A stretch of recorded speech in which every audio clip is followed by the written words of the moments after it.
ஏசப்பாவின் நாமத்தினாலே நான் உங்களை ஆசீர்வதிக்கிறேன். பிரியமானவர்களே, சத்தியம் தப்பா போகும்போது மிகவும் வேதனையாக இருக்கிறது.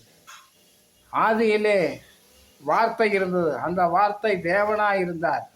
அந்த வார்த்தை மாமிசமாகி இயேசு எனும் நாமத்தில் வந்தார். அவர்தான் சொல்லி இருக்கிறார், ஜலத்தினாலும் ஆவியினாலும் பிறவாவிட்டால் பரலோக ராஜ்யத்தில் பிரவேசிக்க மாட்டீர்கள் என்று ஏசப்பா சொல்லியிருக்கிறார். அவர்தான் பூமியிலே வந்து சொல்லியிருக்கிறார். அவர் சொன்னது மிகவும் முக்கியமான சப்ஜெக்டு. நான் ஒரு 30 வருஷத்துக்கு முந்தி 40 வருஷத்துக்கு முந்தி டிஎல்சி சபையில் தான் இருந்தேன். அப்பொழுது அங்கே இருக்கும் பொழுது அங்கே முழுக்கு ஞானஸ்தானம் கிடையாது, ஆவியின் பிறப்பு அபிஷேகம் கிடையாது. ஜலத்திலையும் பிறக்கிறது இல்லை, ஆவியிலையும் பிறக்கிறது இல்லை. அப்போ நான் வந்து என்ன பண்ணுவேன்னா தண்ணி அடிப்பேன், சினிமாவுக்கு போவேன். அதே மாதிரி என் முன்னோர், என் தகப்பன், எங்கள் அப்பாவும் அப்படித்தான். தொப்பு சிகரெட்டு வாங்கி குடிப்பார், டப்பாவா. அவர் மிலிட்ரிக்காரராக இருந்ததுனால பிராந்தி விஸ்கி வாங்கி வச்சு ஃபுல்லாக அடிப்பார். அப்படியாக அந்த சபையில் இருந்தோம். டிஎல்சியில் எந்த விடுதலையுமே கிடைக்கலைங்க.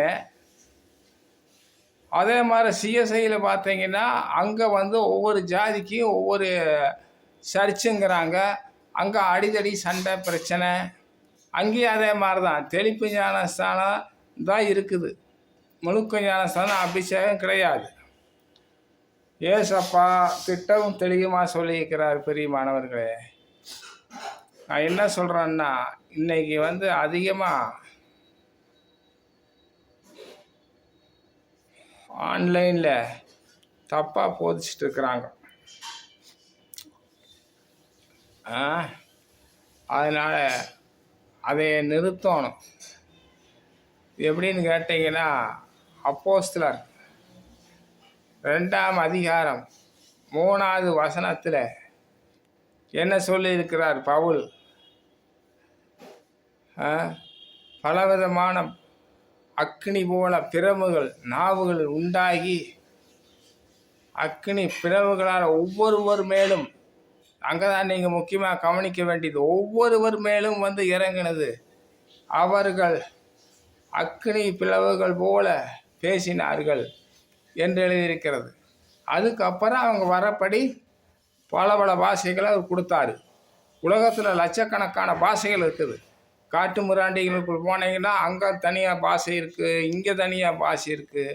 அதனால் அப்படியாக பாஷையை கொடுத்தார். பிரியமானவர்களே, அதனால் அந்த பாஷை வந்து அந்நிய பாஷை கஜமுஜன்னு பேசுகிறாங்க, அப்படி இப்படின்னு பேசுகிறாங்க ஆன்லைனில்.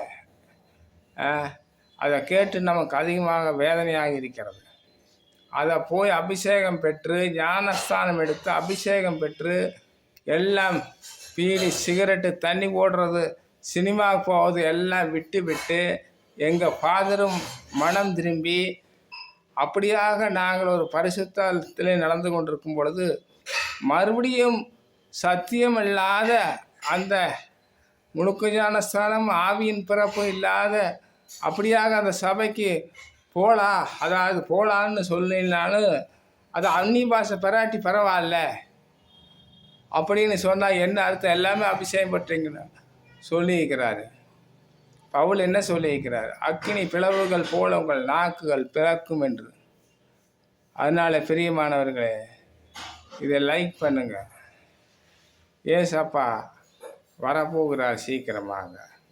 அந்நிய உபதேசங்களுக்கு இடம் கொடுக்காதீர்கள். கடவுள் உங்களை ஆசீர்வதிப்பார். ஆமென்.